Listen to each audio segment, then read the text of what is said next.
এই বিয়ে হবে না, বরের সাথে আমার হিসাব নিকাশ আছে। ও অভি, তুই এখানে? তোর কাছে আমি টাকা পাই, টাকা দিবি, তারপরে কবুল বলবি। এই ভাই শোনো, কোনো শোনাশুনি নাই। ওর কাছে আমি টাকা পাই, টাকা দিব, আর ও যদি আজকে আমার টাকা না দেয়, ওর বউরে আমি উঠাই নিয়ে যাবো। অভি তুই এটা কেমন কথা বললি? আমার বউকে নিয়ে যাবে মানে? হ্যাঁ, আমি যা বলছি ঠিকই বল। এখনই তুই টাকা দিবি, আর যদি টাকা না দেয় সত্যি যদি তোর বউ উঠাই নিয়ে যাও। বন্ধু আমার দেখ, এই মুহূর্তে আমার কাছে এতগুলো টাকা নেই।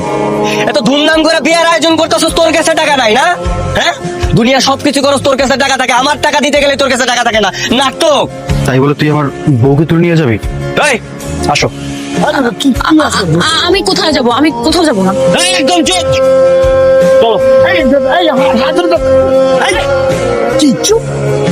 আপু যাচ্ছে যেতে দাও। কি তো বলে নিয়ে যাইতেছি, বন্ধু বিশাল টাকা দিয়ে ছাড়াই নিয়ে আসবি, বুঝছস? অভি, এটা কে? আমরা তোর মা বাবা, তুই আমাদেরকে না জানিয়ে বিয়ে করে ফেললি? আরে আমার বউ না, ইয়ামিন ওরে বিয়ে করতেছিল, ওরে বিয়ের আসর ঠিক করে তুইলাম। তুলে এনেছিস কেন? আঙ্কেল, আপনার এই গুন্ডা ছেলেকে বলে আমাকে ছেড়ে দিতে। চুপ, একদম চুপ। আমার টাকা না পাওয়া পর্যন্ত তোরে আমি এই বাড়িতে আটকে রাখি।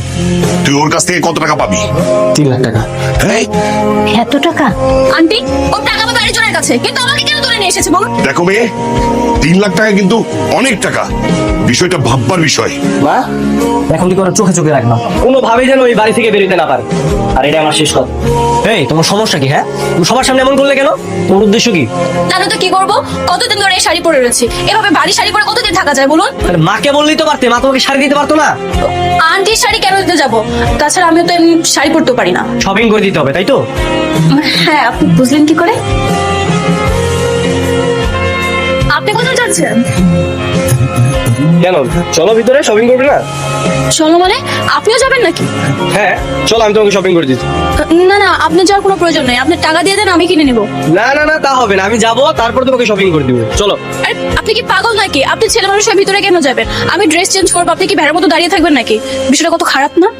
ও আচ্ছা, না এখানে কিছু টাকা আছে, এটাতে তুমি শপিং করো, লাগলে আরো দিবো। ঠিক আছে।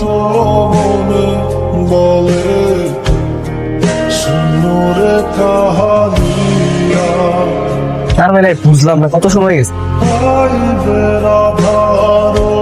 আপু, এখানে একটা বিয়ের শাড়ি পরা মেয়ে ঢুকেছিল, উনি কোথায়? উনি তো চলে গেছে। চলে গেছে মানে? উনি চলে গেছে, আপনি একটু আটকাতে পারলেন না? আপনি তো আমাকে বলেননি। এক্সকিউজ মি ভাইয়া, না বলেন। আপনার ফোনে একটু দেওয়া যাবে? কেন? কিছু না ভাই, একটু কল করবো। আচ্ছা, ঠিক আছে।